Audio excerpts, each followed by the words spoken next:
2024 offseason grades for all 32 NFL teams. This is from Trevor Sikkema from Pro Football Focus. Has been on the show a couple times. Brownsy says B-. Cleveland didn't make a ton of splash moves. Their big move trading for Jerry Jeudy. Their draft didn't move the needle for me. Actually overdrafted a few players relative to his board, but they remain a near complete roster. So execution is all that remains. That's a fair assessment. They didn't make splash moves, but they didn't need to. You don't force things. Would I have liked him to get another tight end? Maybe. Yeah, I'm with you.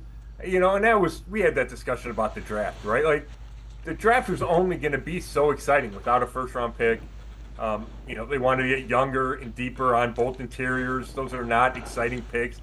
It's going to come. The offseason to me is going to come down to how well does Jerry Jeudy play, right? Does he play like a first-round pick? If he does, then it's a successful offseason. And then obviously they agreed to the extension with him, so that I think adds pressure to his performance. But that was the signature move. Then they re-signed a bunch of guys. Darius Smith was a big. The ability to retain him, I think, was big for that number one ranked defense. But yeah, they had most of the roster in place, so it wasn't going to be a thrilling offseason. But I'm fine with that B-. I just don't think you can be upset about that. No,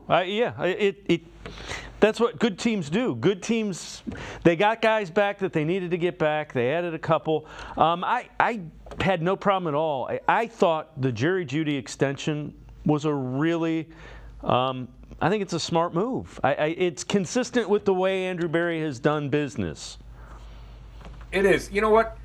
I'm starting to come to your side, Dave. When it first happened, I thought, man, he hasn't proven anything. Is it too early to give it to him?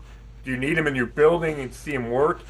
But then if you hear Andrew Berry talk about it and explain it, they wanted to get ahead of the receiver market. And, it's exploding. They feel like they locked him in at a good rate. Now, if he's a total disaster, then it's a bad signing.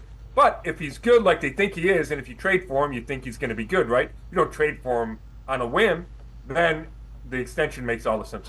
Yeah, you trust your evaluation of the player because there's going to be several guys, more than two, that get $35+ million a year in that receiver market. So, and people will.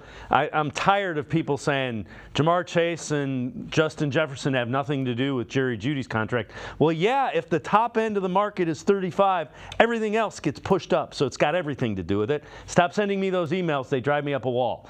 All right. That's funny. Yeah, you got that off your chest, Dave.